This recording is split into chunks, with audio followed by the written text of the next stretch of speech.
મારું નામ વિમલ ચુડાસમા છે ને હું સોમનાથના ધારાસભ્ય તરીકે સેવા આપું છું। ત્યારે હું અત્યારે વેણેશ્વર મંદિર પાસે સોમનાથ બાપાનું સાનિધ્ય આવ્યું છે, તેની બાજુમાં વેણેશ્વર મંદિર, ત્યાં કોળી સમાજની જગ્યા સોમનાથ ટ્રસ્ટ દ્વારા 1993માં આપેલી હતી।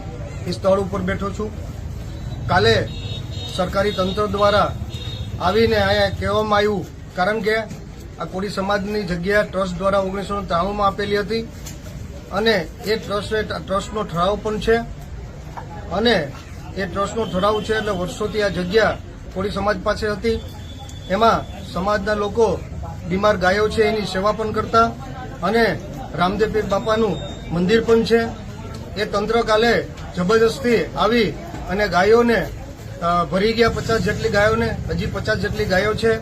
આજે સવારે તંત્રએ કીધેલું કે અમે આ ગાયોને પણ ભરી જશું, રામદેવ પીર મહારાજનું મંદિર પણ તોડી નાખશું અને ગૌશાળા પણ તોડી નાખશું અને કોળી સમાજની મંદિર પણ તોડી નાખશું। ત્યારે મારી જાહેર જનતાને વિનંતી છે કે અત્યારે ડેમોલેશન એ લોકો કરવા માટે આવવાના છે, ત્યારે આપ સૌ મારો અવાજ આપ સુધી પહોંચે તાત્કાલિક ધોરણે વેણેશ્વર મંદિરની જગ્યા છે ત્યાં આવવા માટે વિનંતી।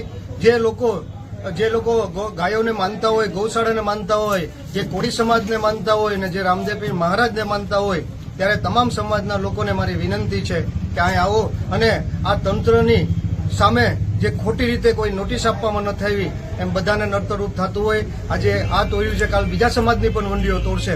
તો આજે આ લડાઈમાં અને તંત્રની સામે કોઈ પણ વાત કરવા માટે આવ્યા નથી અને ડાયરેક્ટ ડેમોલેશન કરવાની વાત આવે છે। ત્યારે ગૌશાળા પણ તોડવા માટે એ તૈયારી છે, ગાયોને પણ નુકસાન કરવા માટે તૈયારી છે, ભરી જવા માટે, અને રામદેવજી મહારાજનું મંદિર પણ તોડી જવા માટે એની તૈયારી છે। અને ખાસ કરીને કોળી સમાજની વંડી છે એ પણ તોડવા માટેની તૈયાર છે। કોઈ ચર્ચા ન કરે। મારી વિનંતી છે તમામને તાત્કાલિક ધોરણે વેણેશ્વર મંદિર સોમનાથ રોડ ઉપર આવવા માટે મારી વિનંતી છે।